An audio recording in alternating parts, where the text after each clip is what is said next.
All right, item number 2, approve the agenda. Is there any additions or deletions to the agenda as circulated? If not, I'd entertain a motion to approve the agenda. Moved by Councillor Lauren Cushion. Do I have a seconder? Seconded by Councillor Nick Hilton. Motion on the floor to approve the agenda as circulated. All those in favor signify by saying aye. Aye. Contrary minded. Motion carried unanimously. Item number 3, declarations of conflict of interest. Actually, I do have a declaration of conflict of interest. That would be item 7.1. So when that item comes up, I'm going to ask the deputy warden, please come up to the chair so I can step down. Is there any other declarations of conflict of interest? If there is, and you deem one, please speak up during the item. Item number 4, approval of the minutes. You all have that in your package. What is the wishes of council?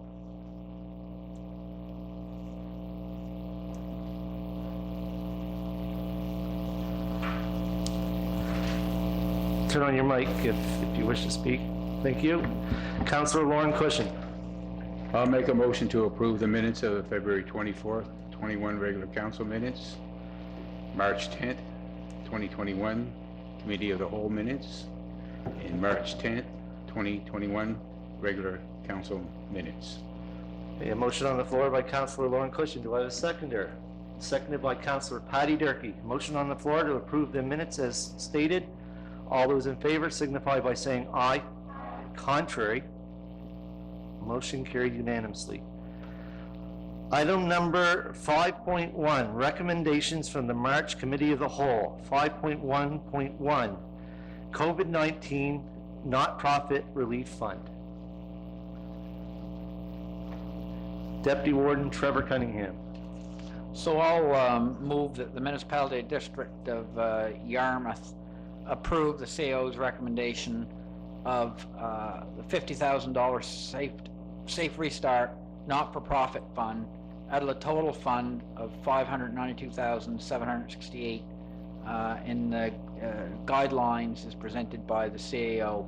Applications due by April 15, 2021.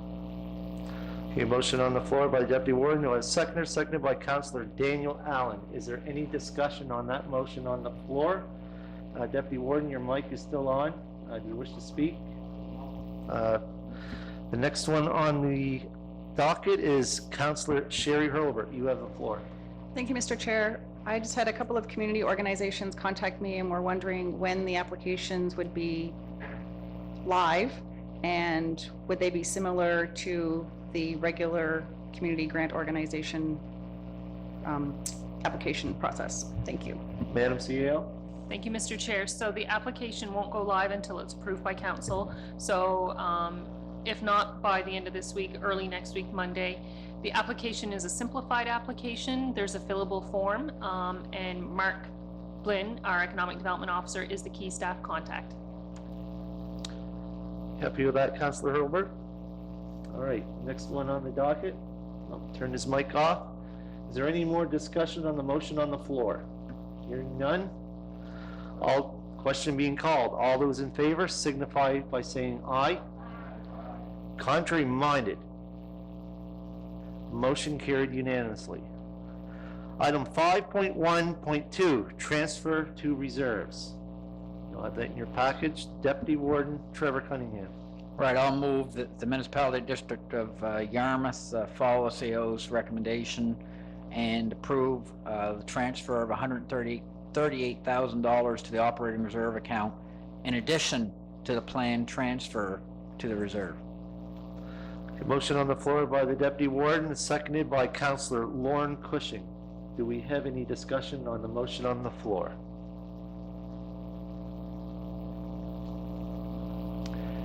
Question being called. All those in favor signify by saying aye. Contrary minded. Motion carried unanimously. Item 5.1.3, REMO budget approval. You all have that in your package. What is the wishes of council?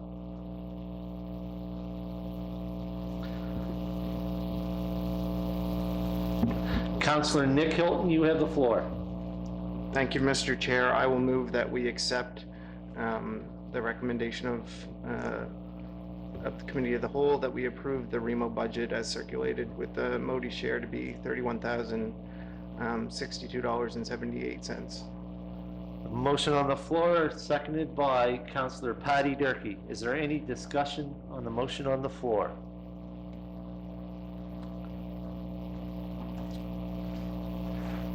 Question. Question being called on the motion. All those in favor signify by saying aye. Contrary minded? Motion carried unanimously. Item 5.2, recommendations from the Planning Advisory Committee. 5.2.1, first reading of the proposed amendments to the subdivision bylaw S-0810-20. And you all have in front of you in 5.2.1.1, the proposed amended bylaw. Councillor Patty Durkee, you have the floor. Thank you, Mr. Chair. I'll make a motion to recommend that we pass the subdivision bylaw amendments to second reading. Correct? We pass the first reading? Approve the first reading. Done. All right, a motion on the floor. Do I have a seconder? Seconded by Councillor Nick Hilton. Any discussion on that motion? Before I call for the question, I'm going to ask Madam CAO, does this go before a public hearing? Yes, it will, Mr. Chair. All right, just double checking. Is there any other questions on the motion on the floor? Question being called on the motion. All those in favor signify by saying aye. Contrary minded? Motion carried unanimously. Item 5.3, recommendations from the Heritage Advisory Committee. 5.3.1, Municipality of Digby program details. What is the wishes of council? Councillor Sherry Hurlbert, you have the floor. Thank you, Mr. Chair. I'd like to make a motion to, that council approve the incentive program to the registered heritage property owners that would allow them to apply for funding up to a maximum of $1,000 per year for a period of 5 years. The total amount of funding recommended for the program would be $34,000 annually for a period of 5 years. And if the money is not used, it would go into a reserve account. Motion on the floor, seconded by Councillor Patty Durkee. Is there any discussion on the motion on the floor? Councillor Durkee, you have the floor. Thank you, Mr. Chair. I just want to say that I'm really pleased that the Heritage Committee has recommended this to council. We do not have an incentive program, and I know that the cost of owning a heritage home is very costly. And so it would help those people who have those homes conserve them, and because they have to keep up with the character defining features. In addition to that, it might encourage other people, if there's some incentives, to register their homes. I think it's really important for the municipality of the District of Yarmouth to maintain our heritage districts. So that's all I need to say. Any more discussion on Madam CAO? Thank you, Mr. Chair. So through you to our Heritage Advisory Committee officials, Councillor Durkee and Councillor Hurlbert, when I reviewed the District of Digby's model, it reads as though each of the registered property owners can apply for $1,000 a year each year in the 5-year program. And if that particular property owner applies, they can bank that allotment for that year. So in the motion from the Heritage Advisory Committee, the language talks about unused funds going into reserve, but would that be per registered property, so that one property couldn't have more than $5,000 over the 5 years? Mr. Chair. Councillor Durkee. Thank you. You are correct. So essentially, someone could apply for a funding each year for over 5 years for specific, to use for a specific thing in their home, but not take it for that year. So they can actually bank up to $5,000 over 5 years. If people do not apply for the fund, and any money left over in the fund that didn't get applied for, that would be the money that would go into reserve. That being said, if someone applies and they want you to hold on to that money for them, then we can put that in the reserve for them to be used within the 5 years. Does that make sense? May Go I ask ahead. a follow-up question? Yeah, go ahead. So unallocated funds would be available to any applicant? So, for example, in a given year, a registered property owner would have to apply by a certain date. If Yes. the application isn't received, then that $1,000 allotment would go into a reserve fund and it would be available to any registered property owner or only for, is there a maximum over 5 years of $5,000 for every property? Yes, Okay, thank you. yes. You're welcome. I do have one question. I'm not sure who to direct it to, whether it be committee members or whether it be staff. Say, for example, someone applies over the 5 years and they didn't use it. What they did is they banked the funds. Once the program is over, how long would they have to spend that? Would it be there indefinitely, or is there a time when that money would have to be used? What I understand from the District of Digby, which is the model we're looking at, is that if the funds are not applied for and dispersed to the property owner by the end of the 5th year, the program ceases and the money goes back into general revenue. Councillor Durkee, did Whoops. you have any to add? Sorry, that is correct. Councillor Sherry Hurlbert, could you correct me if I'm wrong, but I believe that's correct. And then at the end of the 5 years, we would look at it again to see if it was effective. But the person would have to apply for that $1,000 every year. You can't apply in the 3rd year for $3,000.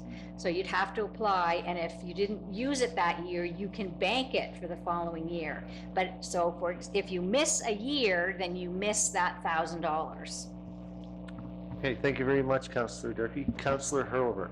It was my understanding that the intent was that a registered property owner could bank it up to $5,000 for a larger repair as opposed to using the $1,000. This, in year 1, for something, they could use the $5,000 for a roof repair or windows or whatever those character defining elements are. And if property owner 1 doesn't use their $5,000, it doesn't mean that property owner 2, 3, or 4 can then take that money that property owner 1 did not use. So at the end of 5 years, if there's $34,000 left, then it would go back to general revenue. Right? Madam CAO? So, Mr. Chair, could I recommend to council an amendment to the motion then? The very last part of the language in the motion, I think, is where we might have confusion. I think if I'm understanding it correctly, it reads, if the money is not used, it would go into a reserve account. Maybe what it should read is that an applicant may bank an approved allotment each year for the 5 years to a maximum of $5,000 at the end of the program, something like that. Is that okay with the mover and seconder?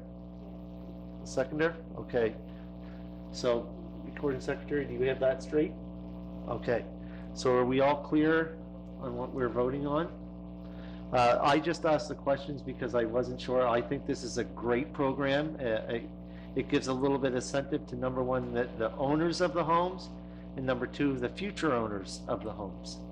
And in the next 5 years, we'll find out how it works. Whether we're sitting here or not, the next council, which it will be in the next council's term, they can decide if this program worked or not. But I would be in favor of voting for this motion on the floor. So is there any more discussion? Question being called on the motion. All those in favor signify by saying aye. Contrary minded? Motion carried unanimously. Item number 6, new business, 6.1, Yarmouth International Airport Corporation. Chair, I think there's a second recommendation from you. There was? Yeah, if you just, there's two. My apologies, council, there was a second one. Now that the CEO had reminded me. Yes. I'm sorry I missed that. Councillor Hurlbert. I think this motion will clear up some of the things for motion number 1.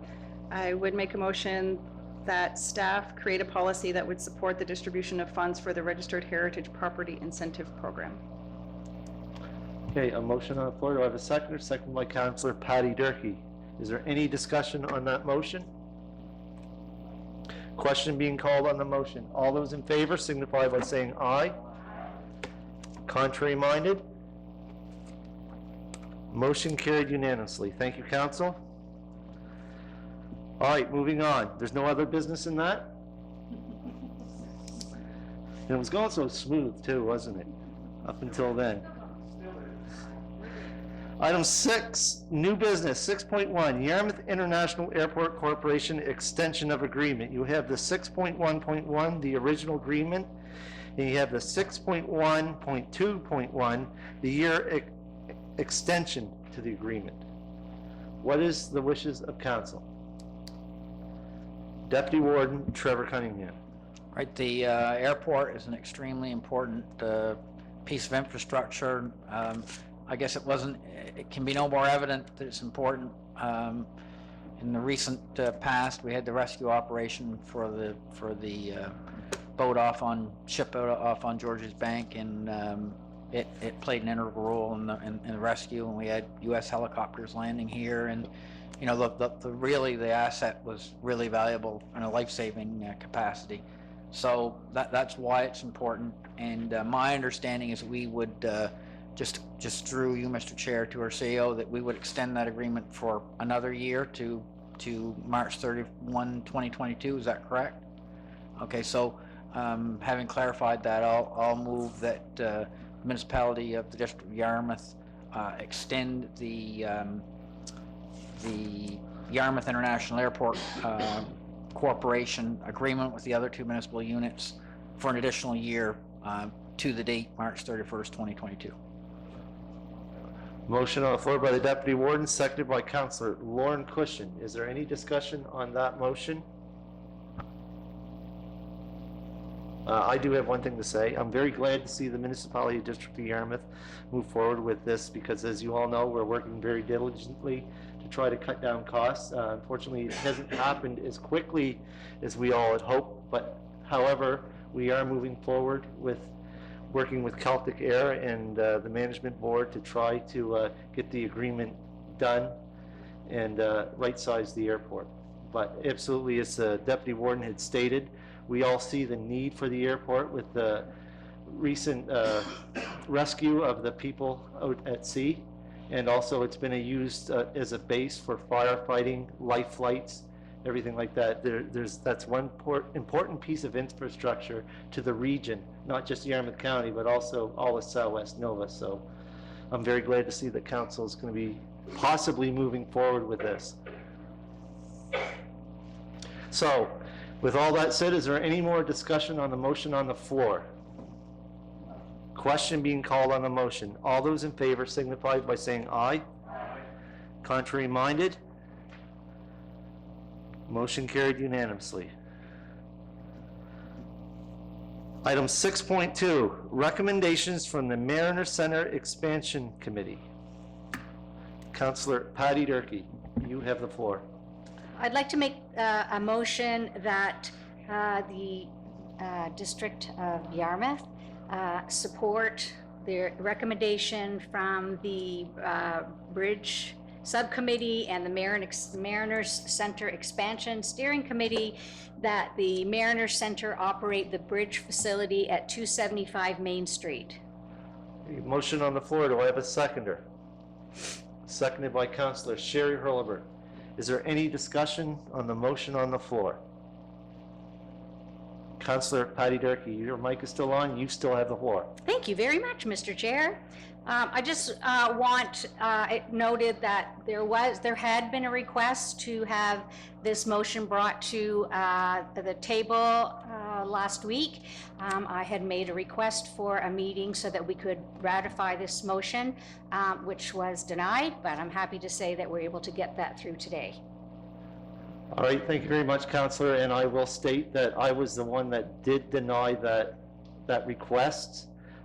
You're absolutely right. You did ask that we have this at a special council meeting. However, we had a Mariner Center Expansion Committee, the new build committee, meet yesterday, and I was hoping that there was going to be some recommendations coming forward to council tonight. I did not want to call two special meetings back to back, to tell you the truth. But yes, you are correct, Councillor Durkee. You did ask for the meeting, and I want to give you full credit for saying that. And I was the one that denied that request. So is there any more discussion on the motion? Question being called. All those in favor signify by saying aye. Contrary minded? Motion carried unanimously. I believe there's a second recommendation that comes from there. Deputy Warden Trevor Cunningham. Yes, I'd like to move that the municipality of District of Yarmouth approve the second recommendation of the Bridge Subcommittee, and that being that the Mariners Center have access to the allocated funds from all 3 municipal units in order to develop a business plan and budget. Motion on the floor by the Deputy Warden. Do I have a seconder? Seconded by Councillor Lauren Cushion. Is there any discussion on that motion? Councillor Sherry Hurlbert, you have the floor. Thank you. I just want to say, thank you, Mr. Chair. I just want to say that I'm happy to see that this is moving forward, and as quickly as we can get things open and ready, you know, the better. I think that our community needs this. They've made it loud and clear, and I'm happy that we are moving forward in such a way that we know who the operator is, we know that they have some money to get started, and we can continue to move this forward. Thank you. Thank you very much, Councillor. Is there any more discussion on the motion on the floor? Not, I'd entertain the question on the motion. Question being called. All those in favor signify by saying aye. Contrary minded? Motion carried unanimously. One more thing before we move on, I'd also like to point out, I would not have held up any decisions on the recommendations that come from the Mariner Center Expansion Committee. I believe that public should be fully informed also that without holding special meetings, if possible, if this happened, like say if the Mariner Center Expansion Committee sent a recommendation to council tomorrow, I would not wait for a meeting next month. I would call a meeting. However, a week's time was sufficient. And there was also a lot of work that needed to be done in the meantime. So I don't believe that I held up a process. If council wishes to call special meetings, please let me know, and we'll make the decision from there. However, as I stated before, when I'm not going to be holding up this project for months at a time, I will call a special meeting when deemed necessary. Moving on. Item number 6.3, Hebron Business Park Investment Attraction. There's a request for a decision. Madam CAO, do you wish to speak to that, or is council willing to make a recommendation or a motion? Deputy Warden, you have the floor. Yes, there's been a document circulated about the a SWOT analysis that's being proposed. SWOT standing for Strengths, Weaknesses, Opportunities, and Threats for the Hebron Business Park. And it's an incremental step in the investment attraction toolkit. So I'll move that the municipality of the District of Yarmouth approve the development of a SWOT analysis for the Hebron Business Park, and that the project be funded in the 2021-2022 economic development budget, and to a maximum of $7,500 plus non-refundable HST. A motion on the floor. Do I have a seconder? Seconded by Councillor Lauren Cushion. Is there any discussion on that motion at all? Madam CEO, if I'm not mistaken, this is from the federal government that we got this application in. It's one of the very first we've ever gotten in this. That's correct. So it is a federal funding stream, and we made application for the broader project, which would have included the SWOT analysis, the competitive advantage analysis, the value proposition development, creation of marketing collateral, and the distribution and awareness campaign. And what we heard back from the evaluation panel on that funding application was there's always more demand than there is resources for this work, and so they wanted to help us approach the body of work incrementally. Absolutely. Thank you very much for that, Madam CAO. Is there any questions or discussion on the motion on the floor? If not, I entertain the question. Question being called on the motion. All those in favor signify by saying aye. Contrary minded? Motion carried unanimously.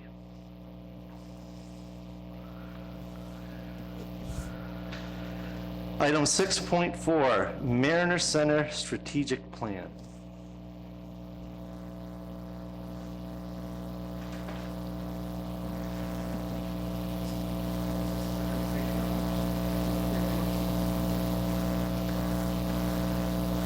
What is the wishes of council?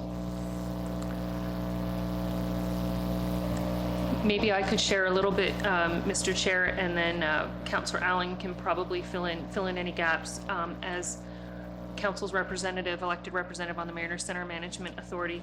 So earlier this year, the Mariner Center Management Authority undertook to do a little survey engagement with the community in an endeavor to create a plan for the board to follow to fine-tune a vision and a mission statement.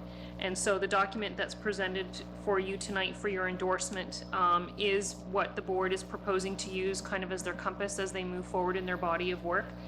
And this is probably the first time we've been asked to endorse a strategic plan from the board. I think we've been asked to endorse plans for specific projects, but this is really taking the board and having them operate more as a policy governance board. Councillor Nick Hilton, you have the floor. Thank you, Mr. Chair.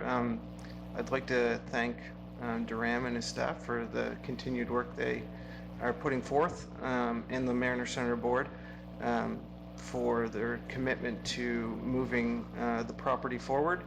I read through the plan and am excited to see all the possibilities. The idea of a complex type thing where we can go as a community and share indoor, outdoor ice activities, the possibility of the splash park, all those things that when COVID allows us to, will bring the community together. And it definitely, I approve or endorse this. Do I need to do that in the form of a motion? So I would like to make the motion that we endorse this strategic plan for the dates of 2021 to 2025 for the Mariner Center Management Authority. Thank you. Okay, a motion on the floor. Do I have a seconder? Seconded by Councillor Daniel Allen. Councillor Patty Durkee, you have the floor. Thank you, Mr. Chair. I'm very excited to see that this has been done. I think that the Mariner Center has a lot of potential, and we are all together working on moving forward and making that the community center that it has the potential to be. So yes, thanks to everybody who came together. I know the municipality had representatives for the strategic plan, and our two partners were included as well. So looking forward to seeing what we can do out there. So it's pretty exciting. Thank you very much, Councillor. I see no one else's mic on, but I must make a comment. I believe this was a strategic plan that was facilitated by Max Chauvin, correct? I attended that along with the other mayors and wardens of the municipality district here. We were invited by the board. It also went on with the board members. I was very excited and glad to hear the open and frank discussion on there. And through our discussions, we come through with 5 strategic priorities. And the first one would have been facility expansion. The second one, I believe, is customer experience. The third one is excellence in governance. The fourth one is engagement. And the fifth one is the culture. And I was very pleased to be invited to be part of that discussion, and it was very well done. We did have one meeting in person. However, the second meeting had to be held in Zoom due to the restrictions of COVID-19 again. We had a little bit of spike, and we were following the orders of the Department of Health and Dr. Strang. So the second meeting we had was via Zoom, and it went quite well. So I was very pleased with the outcome, and actually he completed this work quite quickly, actually. So I'm very glad to see that we're possibly going to be endorsing this. If there's no more discussion on the motion on the floor, I'd entertain the question. Question being called on the motion. All those in favor signify by saying aye. Aye. Contrary minded? Motion carried unanimously. Item 6.5, Biodiversity Act. You all have there in your package, I received a letter, a correspondence from a resident. Also, we have in there 6.5.2, the Pictou County conversation, and also 6.5.3, the Nova Scotia Federation of Municipalities sent us a memo on the Biodiversity Act. And I also must state that I've had at least 20 either phone calls or emails regarding the Biodiversity Act since Friday. Councillor Sherry Hurlbert, you have the floor. Thank you, Mr. Chair. Well, we know that this morning, the government made, or yesterday, late yesterday afternoon, the government made some changes to the Biodiversity Act, but I guess I'm wondering, when I was reading through some of it on the weekend before this, and the main topic for me then, from my residents, was private landowners, and that seems to be resolved now. But I'm wondering, from a municipality point of view, what maybe we can, through you to Madam CAO, what will our roles and responsibilities be with the new act if it is passed? Madam CAO?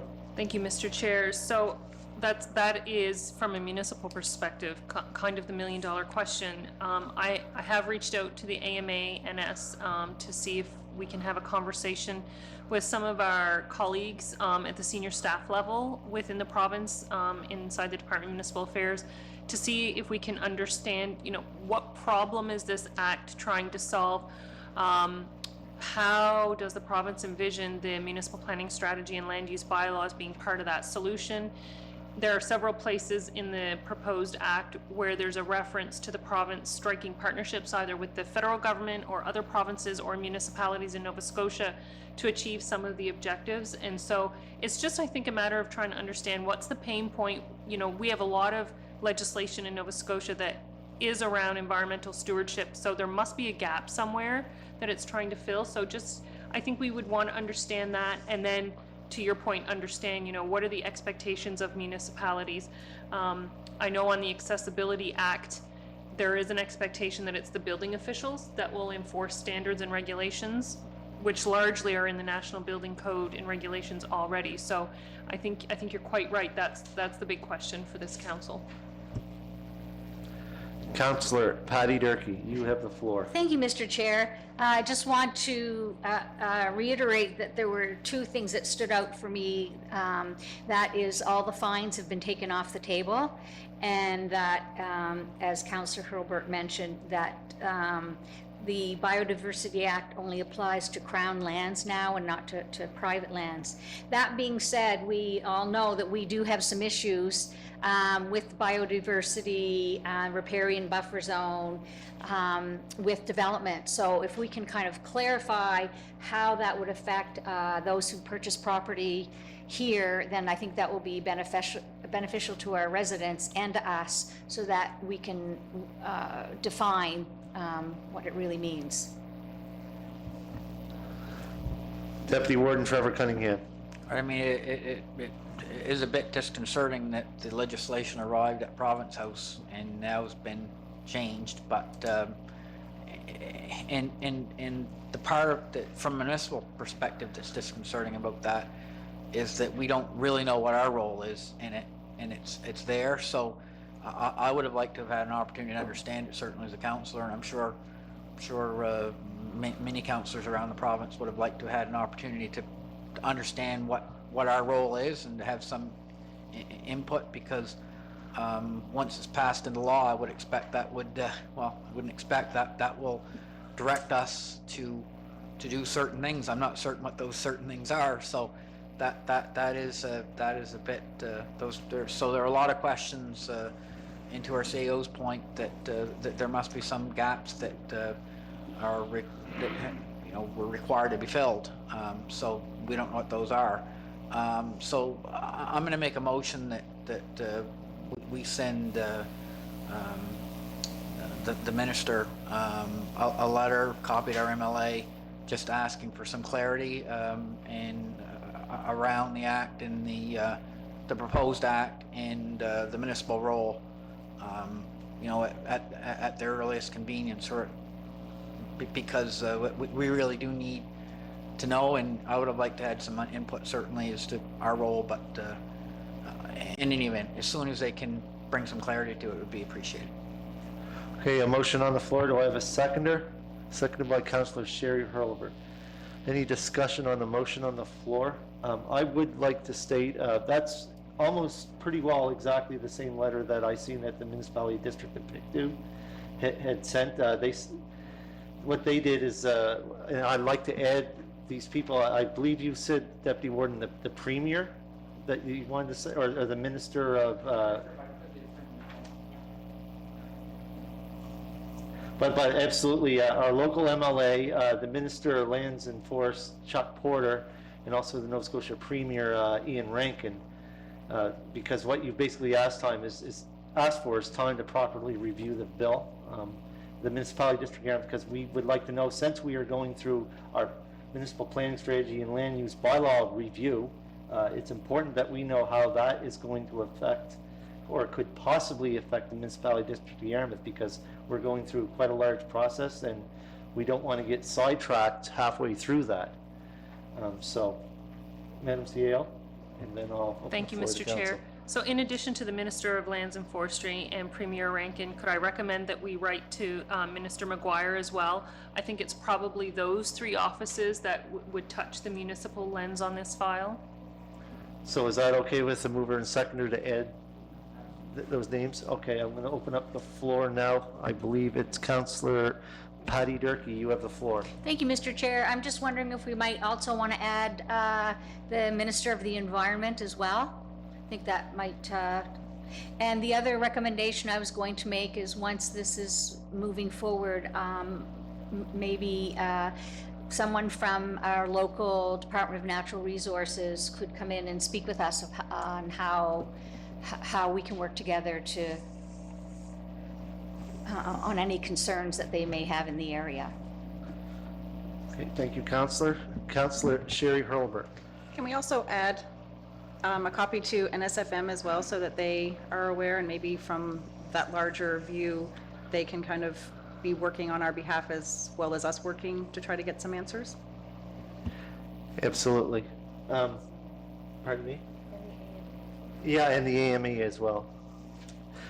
We also have, I do believe, a Mayors and Wardens conference call in the NSFM, and if I get an opportunity, I do believe we're speaking with Dr. Sprang Monday. But if I do get an opportunity in between that, or at least the next one, I'll certainly bring that up as well on behalf of council. So absolutely, we'll get it out there as much as we can to make sure that we're in the loop, more or less. So is there any more discussion on the motion on the floor? Question being called on the motion. All those in favor signify by saying aye. Contrary minded? Motion carried unanimously. Thank you, council. Yes, go ahead. I just want to confirm for you that the meeting's at 6 o'clock on the 31st, which is Wednesday. I'm not going to pick up another electronic device. I already have two on the go, but I do know there's one next week. But thank you very much. For anyone that's watching that doesn't know, Councillor Durkee is a member on the NSFM board, so, and she was appointed there, so congratulations and thank you very much for doing all the work you do there. 'Cause all right, item 6.6, CAO's report. You all have that in your package. Is there any questions, comments, concerns, additions, deletions? Councillor Nick Hilton, you have the floor. Thank you, Mr. Chair, and through you to the CAO. Thank you for such a detailed report. I just had a question if you had had any movement on the conversation about ground search and rescue. Yes, we have. So a couple of things. So I think council's aware that Ground Search and Rescue was working with the province, and they have made an application for a capital program to address the issue with their roof. So we're waiting to hear back from that to figure out how municipal support from a capital perspective will slide in. It's possible that if that application is not successful, that we'll look at a phased approach municipally to support them. And as council moves into their operating budget deliberations, as I've said in my report, I have a recommendation that we will move ground search and rescue out of a community grants application scenario and move them in under our protective services and make your annual contribution to their operations as part of our protective services approach. Next one on the floor would be Councillor Patty Durkee. Thank you, Mr. Chair, and thank you, Madam CAO, for the very detailed and lengthy report. I just want to make a comment that I think it's really important that those people watching get this information out to the public. We are really, really busy. We have so many things on the go right now. We're meetings left and right. And a lot of projects going. So I think if anybody asks if they want the best piece of information as to the things that we're working on and what we're doing, that the CAO report would show everybody that work. Deputy Warden Trevor Cunningham. Right, I'll echo what Councillor Durkee just said. Essentially, we have been very busy, and so hasn't the staff, obviously, and lots of other folks. So, but I would like to draw attention to just the update, Port Maitland, Heber, and Dayton sidewalk projects in terms of the engineering moving along. 50% design meeting was held. That's 50% complete design. Lake Milo stretch, lots of good things to report there, and I actually did drive by and there was an in-globe truck, so a van there doing some of the work, so I did notice that. So folks are in the area and they are working hard on that project. I did want to mention that I was down at the Yarmouth Ferry Terminal to do a tour along with some of the other councillors, and thanks to Nick for helping organize that. It was fantastic, and we had a great visit, and Mr. Brophy, who's the town engineer, showed us around, and I did learn a few things. That the bad news is, because of COVID this year, the ferry didn't run, but it's terrible news, but a bit of a silver lining in that they were able to sort of get maybe a little bit more work done, because the thing wasn't in operation this year, so that does cut the cost and allows you to do a little bit more work within the budget envelope that they were allotted. So there will still be work to do there over the longer term, but lots of very important infrastructure on the ground, the canopies, and so that's an important asset and part of our transportation requirements for Yarmouth, the sea, the air, and the highways. I believe those are some of the most important things to the economy. So moving forward, I'm looking forward to that service being resuming, and us having the infrastructure to receive the ferry in a proper way. So thanks so much. Councillor Lauren Cushing, you have the floor. Thank you, Mr. Chair. I'd just like to agree with the three councillors and Councillor Hilton, Councillor Durkee, Councillor Cunningham on their words on the CAO report and how important it is. It definitely is important. It also demonstrates that we as councillors are just not here on council meetings. We're very involved in different committees.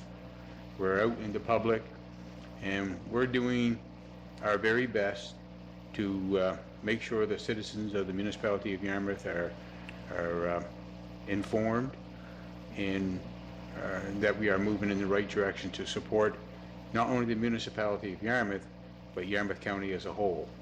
So I think it's very important, and very thankful for all us councillors that are on these committees, and the CAO for her diligent work, and with her staff and whatnot to make sure the public does know what's going on. So thank you. Thank you very much, Council. Councillor Nick Hilton. Thank you, Mr. Chair.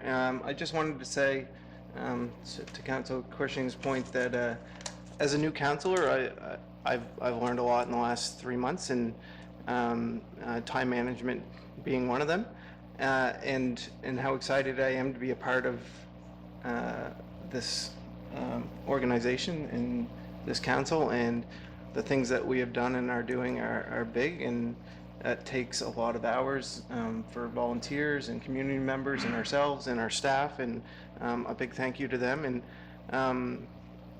I did pick the coldest day of the year to go for a tour of the ferry terminal, and it was a great tour, and I thank Mark Brophy for that. And he presented it in such a positive manner. I'm excited to use the ferry when that opportunity returns. And just to the point, a big thank you to the CAO for moving that Grand Search and Rescue file forward, and the recommendations that you presented. I don't want to be lost, because that's a big deal.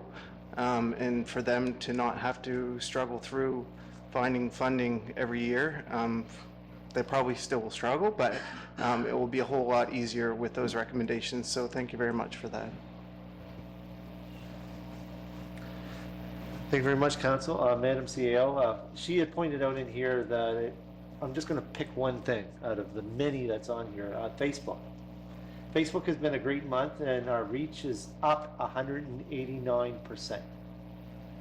And one of the main drivers to that is the Climb the Yarmouth Light that we did the soft launch on. People are really excited about that.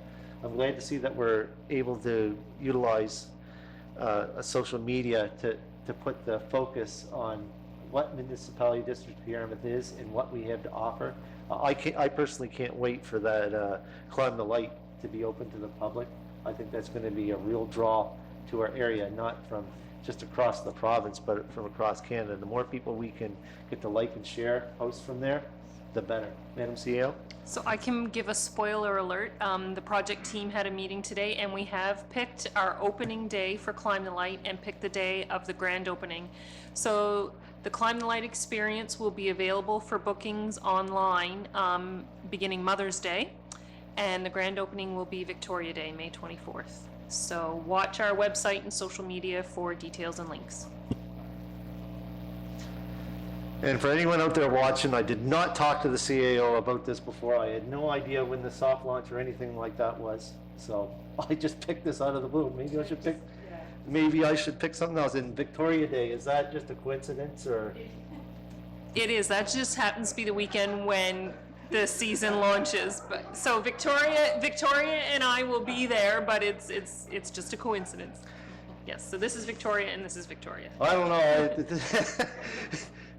It's funny because I did not speak to you at all about mentioning this. I just scrolled through. I was going to pick something else, and I said, "Oh, Facebook! Look at that! 31,276 people were reached." I said, "Oh, Climb the Light." Well, and then you come up with that.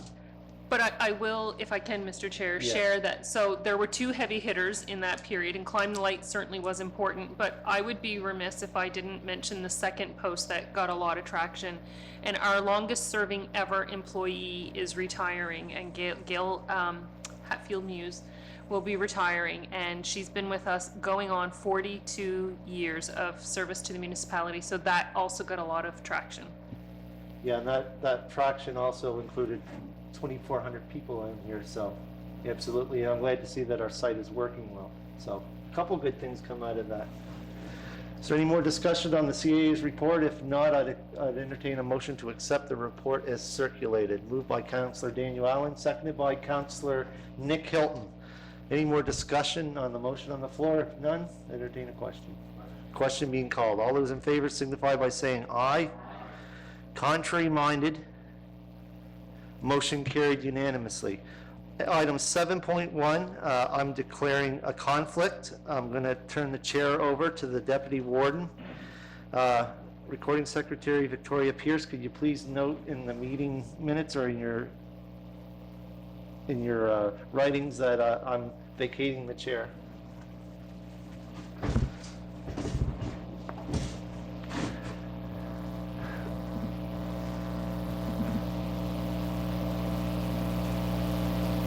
Come on.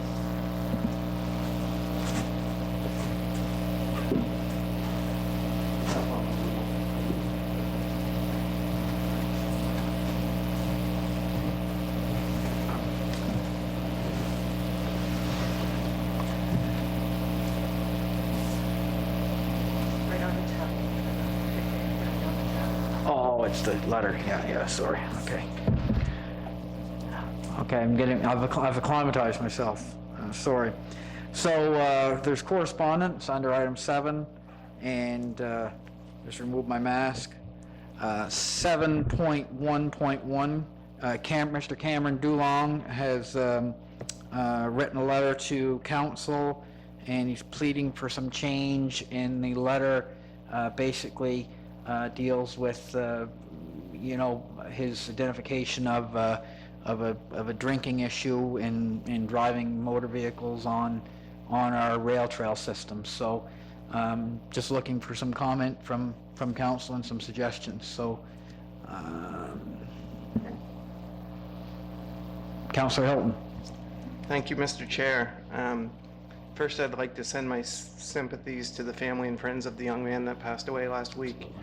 I had the opportunity to meet him last year, and in the meeting, his positive attitude, work ethic, and love for friends was easy to see. I'd like to thank Cameron Dulong for writing such a passionate letter to council. Although I do not know the details of last weekend's accident, Cameron's letter speaks directly to the increase of drinking and driving while using a recreational vehicle. I worked 10 years in detox and mental health, and the accidents that took lives were the cause of long-lasting trauma for many. I reached out to Candace Phibbs, the president of the Yarmouth MAD chapter, who provided some information to share with council. When it comes to off-road vehicle use in Nova Scotia, a report by MAD Canada done in 2012 showed that 90% of all off-road vehicle crashes had alcohol as a factor, and 63% of those crashes were fatal. When compared to a national average, Nova Scotia is 15% higher in this area. Off-road vehicle fatalities account for 17% of all alcohol-related deaths in Nova Scotia. To Cameron and anyone else interested in advocating on these issues, MAD is a great organization to become involved in, and they are always looking for new members. They have information directly related to ATV and alcohol use, and MAD is willing to be a member or any part of the community to provide education on the topic and are interested in presenting to council. I also spoke with our local Rails to Trails organization, who have seen significant increase in the use of trails since COVID have started. They have noticed more vandalism, more garbage, and more beer cans. Bigger and faster bikes with the increased availability of alcohol means we need more education and more enforcement on these issues.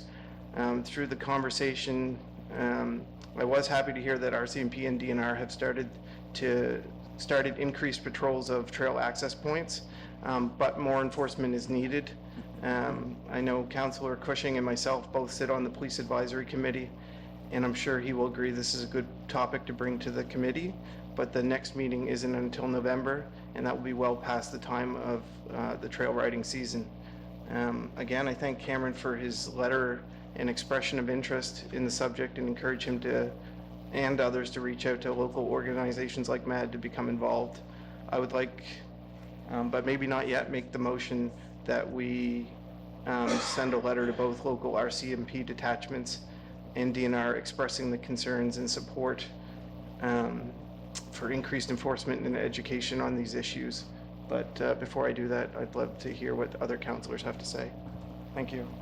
Thank you, well put, and it is an issue of concern, certainly. Councillor Herbert. Thank you, Mr. Chair. I would also like to express my condolences to the family, friends, and neighbors. Again, another tragedy in my district, and I don't want to own it, but it was unsettling for residents, family, and friends, and sometimes we don't understand or we don't comprehend the outlying feelers that tragedies like this affect. You think it's family and friends, but it's the neighbors, it's the people who come across things like this, it's, you know, those residual people on the outskirts, and, you know, my heart hurts for all of them. And I do know that there, you know, I would sense that there is, you know, an increased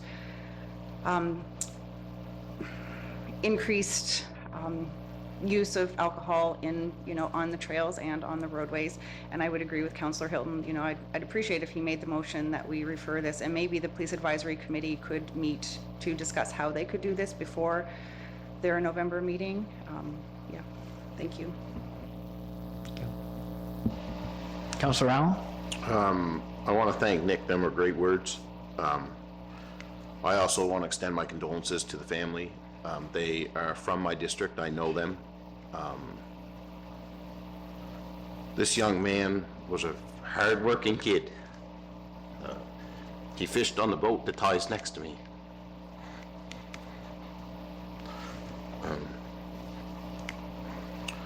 He was, you know, it's tragedy and it takes kids, it takes people too soon, this sort of thing, and, you know, and people have to move past it. But I can't say much more than what Nick did. Although I would like to see us extend an invitation to MAD to have them come in. It's wouldn't hurt. It'd be great to hear from them, see if there's any kind of assistance we can offer. Yeah, too many young people nowadays is my feelings, and yeah, it's time that stuff like this stops. I know you'll never end it completely, but we definitely can get some information out there to try and slow it down. So I think we should be on that side of it. Thank you, Councillor Allen, and again, I know everybody expresses condolences. Very, very difficult time to lose somebody that's to lose somebody who's young and certainly close to the community.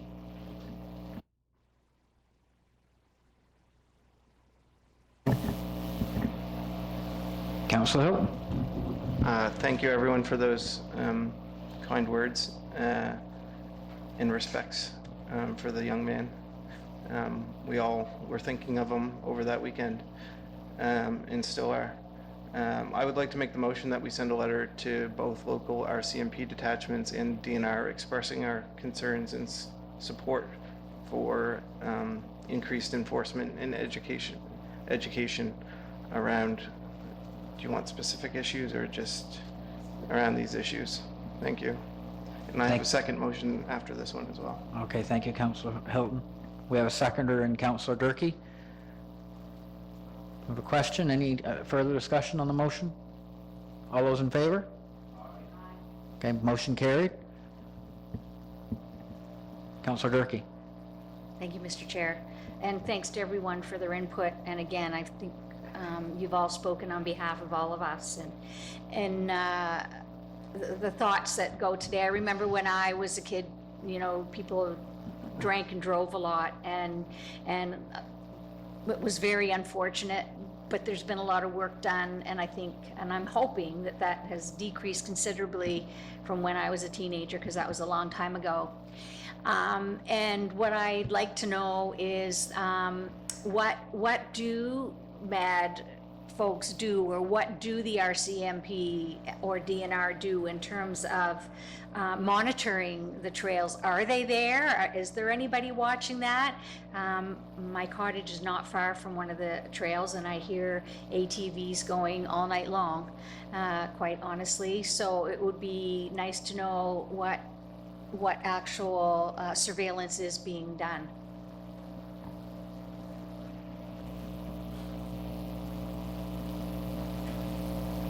Sorry, CAO? You're good? Okay. Councillor Hilton. Thank you, Mr. Chair. And to Councillor Durkee's point, I've had a couple messages since this conversation has started from the president of MAD, and they're excited to come talk to us and share the information that they have with us, and answer a few of those questions. So I know in the past we've discussed where organizations kind of apply to present, but again, I would like to ask them to come present to council through a motion or through just... Okay. Thank you. Okay, thank you very much. Thank you. Oh, yes. Thank you, Mr. Chair. So I want to thank council for their sensitivity around this issue and the unanimous willingness to be part of the solution. And I would echo what was shared by Councillor Hilton, that, you know, the Police Advisory Committee probably is a good partner in this, and I know that their regular meeting isn't scheduled for quite some time, but we will reach out and see if we can bring the group together and have a conversation. And I haven't spoken to the issue yet, but in reading Mr. Long's letter, he does also mention signage and media and that type of thing, and perhaps that could be discussed at the Police Advisory Committee, and also perhaps among the 3 CAOs, since we all have the railway trails through our respective municipalities. It may be something that we want to have some signage, and often sometimes this takes place with groups, and it may some signage may actually cause somebody to caution somebody about doing some things maybe they shouldn't be doing. So tragic set of events, but or a tragic event, but hopefully we'll move forward and not have it reoccur. So thank you, everybody, and I'll return the chair to our warden.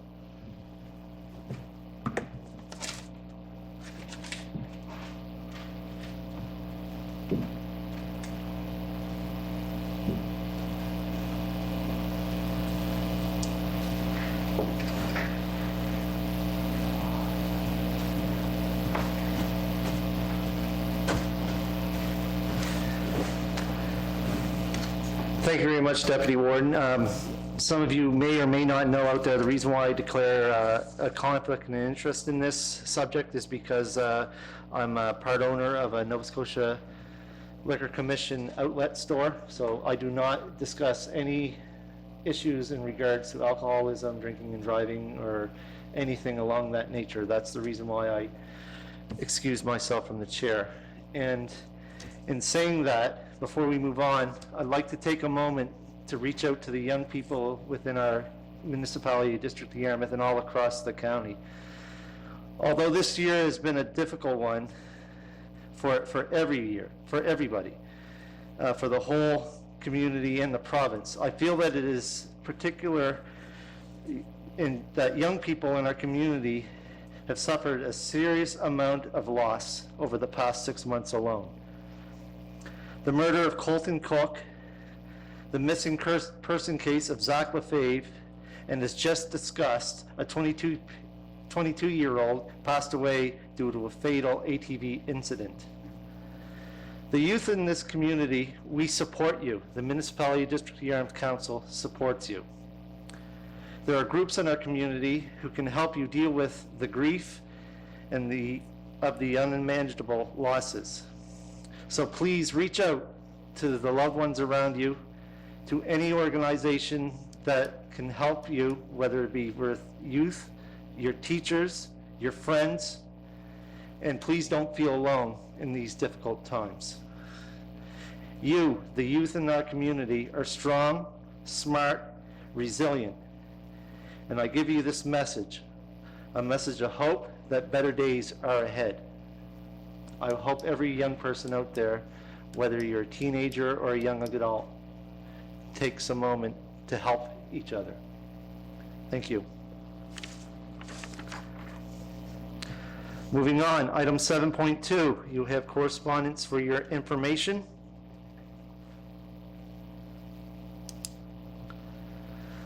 Item number 8, reports. 8.1, legal entities. Is any counselor have any reports under the legal entities section of our agenda?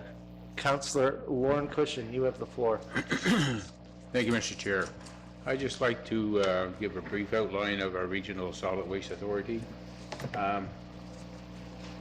We had a meeting and Scotia Recycling Contract is I believe I mentioned it at our last meeting.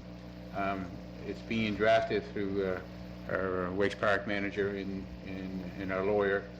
And I do know there's been a draft, a copy has been drafted, and our CAO for the town of Yarmouth, Jeff Kashu, has been looked at it to make some revisions if necessary.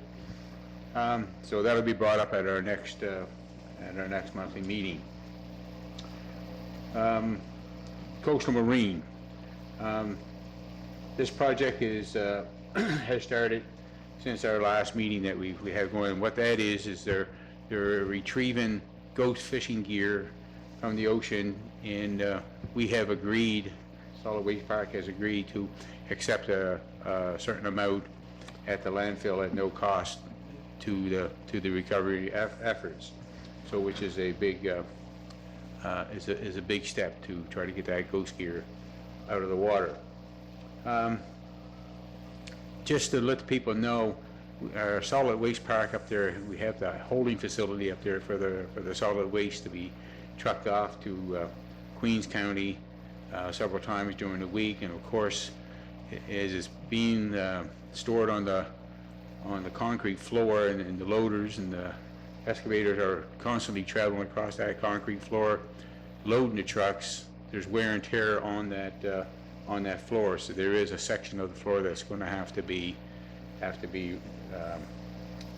repaired, and our manager is looking into getting some cost estimates on doing that, which he'll probably report on at our next solid waste meeting. We also discussed about the 2021-22 budget, which was moved and carried. Future plans for the C&D waste that we gather at the solid waste park. We're trying to figure out how long our cells that we have planned or that we're able to build in the life cycle of the solid waste park.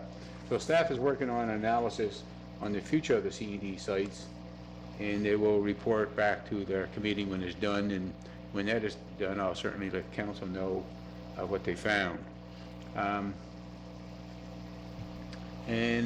What else?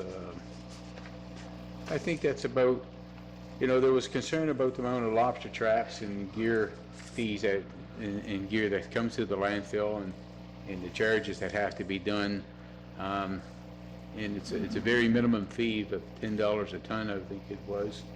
Yeah, $10 a metric ton for the amount of stuff that comes in, and the wire pots are not that heavy, and they're stored and they're sold during the metal crushing process that we do out there, and it costs us more to crush the pots than we actually get for it, but it's a service that is needed. There's no place to take those pots right as of yet, and as the same thing with the rope. It'll be good that if industry come to light to recycle that rope, because there's tons of rope come through. Rope is heavy, and it's be good to see that be recycled. So that's about it for the landfill or the Regional Solid Waste Authority. I don't know if anybody has any questions that I could probably answer. See none. No?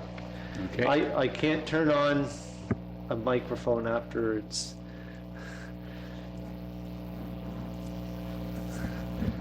Councillor Nick Hilton. Thank you, Mr. Chair.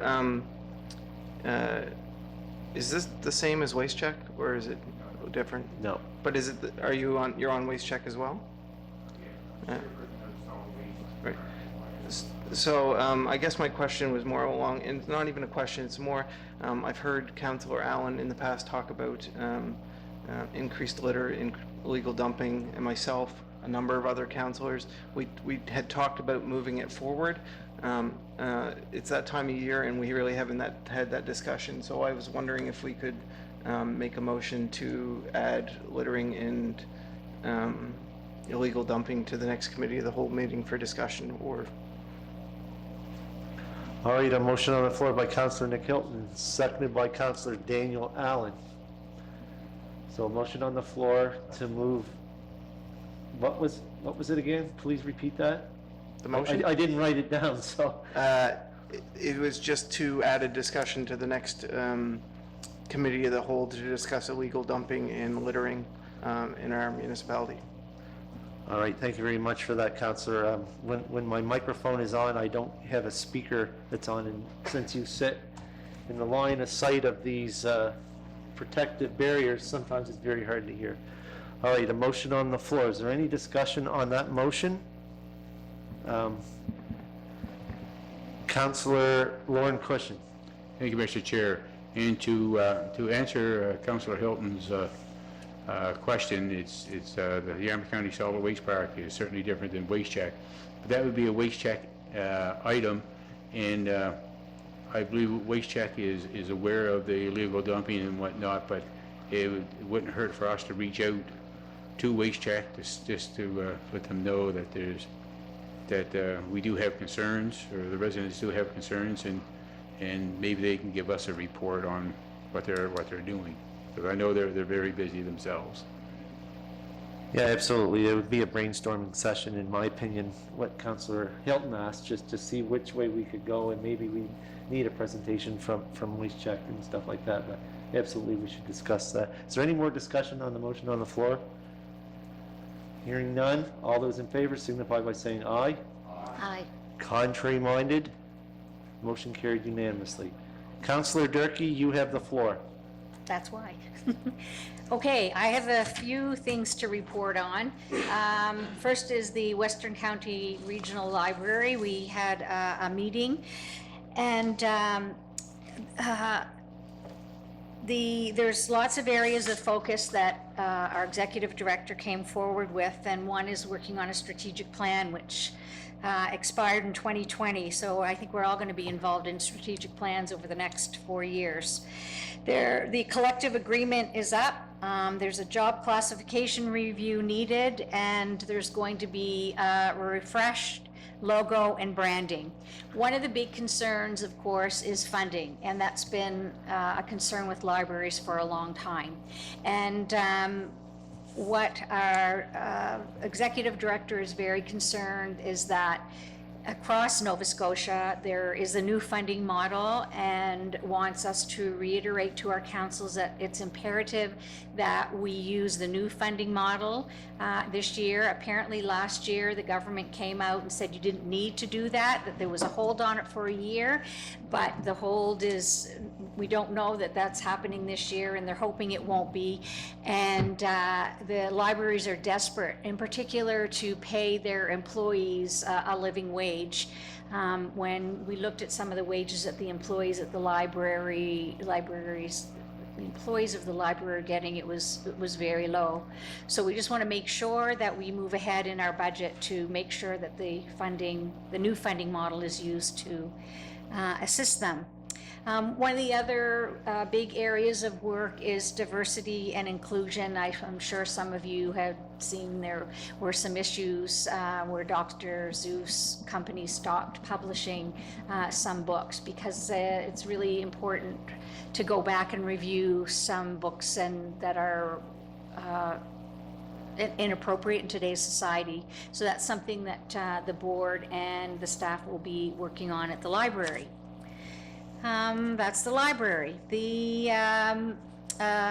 Western Wren is working with the Chamber of Commerce, and tomorrow is the Full Sales Ahead virtual conference, and there is time if people need to register for that. There are going to be some great speakers, and it's about economic recovery, of course, and where do we go from here. And they have speakers looking at the national business landscape and business led recovery as well. And I actually have the Western Wren meeting tomorrow, which is coming up. The other committee that I sit on is YASTA. We all know how difficult it has been for hotels, in particular in the area, and the fact that the boat isn't running again this year. But so they'll be doing a huge rollout and marketing on the Atlantic bubble, and hopefully bringing people down. There are some big projects that they're working on. We landed the 55 games, so that's a project they're working on. Also, I just want to say there's a rollout of some swag, And so they'll be doing some marketing on, because they're going to be having a commercial website so that you can buy product related to Yarmouth and Acadian shores. So that's something as well. Lots going on. Kudos to Neil and his crew for keeping on top of this. There was a CTV news clip the other day that Neil was featured, and they showed some beautiful pictures of Southwest Nova. Woohoo! So I'm just pleased to see that the momentum continues. I'm done. I think I'm done. Thank you very much, Councillor Durkee, on those in-depth reports. Is there any more discussion or reports to come from the legal entities? Move on. Item number 8.2, advisory committees. As you notice, 8.210, we had a marketing promotions and levy advisory committee meeting. I provided a written report, and I do believe we're meeting again on the 30th of March. So, Councillor Sherry Hurlbert. Thank you, Mr. Chair. The Accessibility Advisory Committee, I'm happy to announce we had our first meeting last Wednesday, and we have another meeting scheduled for next Tuesday afternoon, so our work has begun. I'm thankful that we have a good committee, and I'm looking forward to working through the process. It's not I don't think it's going to be an easy process, but one that we know needs to be done, and we'll get there. And the Heritage Advisory Committee, just a note that Council had approved let me look up the correct name of the gentleman, for the conservation consultant, Brian Arnott, to come and look at the Port Maitland Cattle Pound, and he was here today and did the initial viewing of that. We'll wait for the report to come back to the Heritage Advisory Committee, but something that I found out today that has been on the Heritage Advisory Committee's radar for 17 years, I think. So hopefully we'll be working toward getting a resolve to that. Thank you very much, Councillor Hurlbert. Councillor Lauren Cushing. Thank you, Mr. Warden. Again, I'll do the fairly straightforward one first, but then I have a difficult one to come up with afterwards. The Recreation Committee, said on that, and as council, I don't know, all the councilors know about the two ladies that were hired, or two staff that were hired last year, just as the COVID shutdown started. Sarah LeBlanc, she's the community recreation coordinator, and she's been very busy trying to get things going. They're looking at the March activities. They started the After Bell startup, and she participated in the Walk Fundy trailer. And big turnout. It was interesting. I talked to Frank about this, and where people count the number of steps that they take, and they were hoping just the number of steps to take a walk around the Fundy shore. But as it ended up, there were enough steps recorded. Now this is hard to believe, but enough steps were recorded to walk around the world once.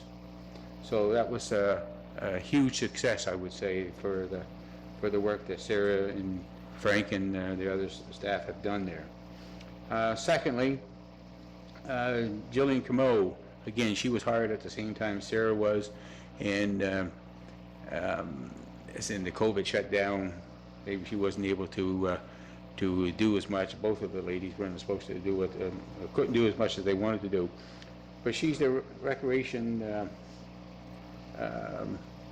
coordinator, and they've been working on a recreation strategy, and it's a 5-year review, and they're looking for the next 5 years to just to do the physical activity strategy for the next 5 years. So, which is definitely be a lot of work. They're trying to review of the last one, see what worked, what didn't work, what could they improve on. So they're very busy doing that. And that's, as we know about strategy meetings and planning, it takes a lot of time, and there's a lot of effort into it. She's also in the local wellness program. She worked with Mariner Center Management on the walking trail at the Mariner Center.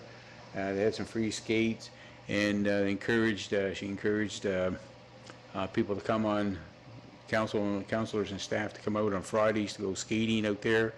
And some of us did attend. I believe it was myself and our warden and our councilor Hilton. We attended along with some staff in the municipality. It was great. I said I wanted to continue doing that, but Friday seemed to always something else be coming up at the time. So, and then they also had trying to introduce the sledge hockey and whatnot, and they never had a huge turnout for the first one, but they started. So it's very important that they're moving ahead and trying to make this happen. Lastly, on that report, I wanted to, our CAO had mentioned Gail Muse retiring at the end of the month. She's been there for 41, going on 42 years, and I've known Gail for probably, no, I better not say that. I've known her for the 42 years. How's that? I don't want to give her away her age, but I've known Gail for a long time. And it's interesting to see that some of the young people who their parents had signed them up for a recreation program during the summer programs and whatnot, now they have children of their own who again go see Gail to sign up for the recreation program. So it just it's congratulations to Gail on her very hard and dedicated work to the municipality of Yarmouth and the Recreation Committee. And any time I've ever called the Recreation Department, and Gail always had that pleasant voice, and she did all she could to help you out to try to make things work. So congratulations to Gail on her many years of dedicated work to our municipality. So that was the easy part one. Excuse me, my hearing aid is acting up a little bit there. The next one is, Councillor Hilton had made mention of it, with the Joint Police Advisory Committee. Yes, Councillor Hilton and I do sit on that committee. We're not scheduled to meet until November. But because of the recent tragedy that we experienced on the trail, and we've been wanting DNR and RCMP and to try to monitor the trails more and try to cut down on the alcohol consumption and might as well say drug consumption also, that I'm just wondering, the CAO could point me in the right direction. How can we call a special meeting of the Joint Police Advisory Committee before the November so we can deal with this serious problem that we have? Oh, yeah, I'm sure there's nothing in the terms of reference that would prevent us from getting together more frequently. What the legislation says is what the minimum number of meetings are required a year. Okay. There's no maximum number of meetings. All right, so maybe we can make that arrangement to try to make that happen sooner than later. That'd be great. I think that's all I have to say on the advisory part, but I will speak again when we come up with the ad hoc ones. Thank you very much, Councillor. Is there any more committee reports? Hearing none, we'll move on to the item 8.3, ad hoc. We had a meeting, Manor Center Expansion Committee meeting, and we all seen the recommendations that come forward, so that's pretty self-explanatory. Councillor Lauren Cushion, you have the floor. Thank you again, Mr. Warden. This one is a fairly short one, but it's about the Lake Milo Active Transportation Committee. We had a site visit with Englobe on March the 12th, and we walked most of the Lake Milo stretch, and then we came back on the rails to trails one, the old abandoned railway trails, right? So it certainly will enhance the ability to come up one way and go back another way. So that was very important. There was three main benefits that I can see of this project, or the Milo project, and how I feel that it's so important that we continue on with it. And number one, the trail from Milo to the villa. It certainly goes, I think, for how many kilometers it was, but it was good. There's some good foundation all along the bank in there, because for those who don't realize, there was a trolley car that ran from used to be the Canadian Pacific Hotel, which is the villa now. The trolley used to run from there down to the boats and whatnot to travel back and forth to the state. So it's an extended area that we can encourage outdoor activity and active transportation. Secondly, it provides a link to our trail system on the abandoned railways. I mentioned that earlier, like about how we can come up, and we went up the side, I forget the name of the street, I think it's a private road myself, and then we walked down the trail, so which was very good. The third point I want to mention, it's an important piece of infrastructure, but eventually, once this is done, I can remember years ago when I was in my other employment, that the waterfront in the town of Yarmouth was wanted to make a walkway along Water Street all the way to the Milo Boat Club. Well, we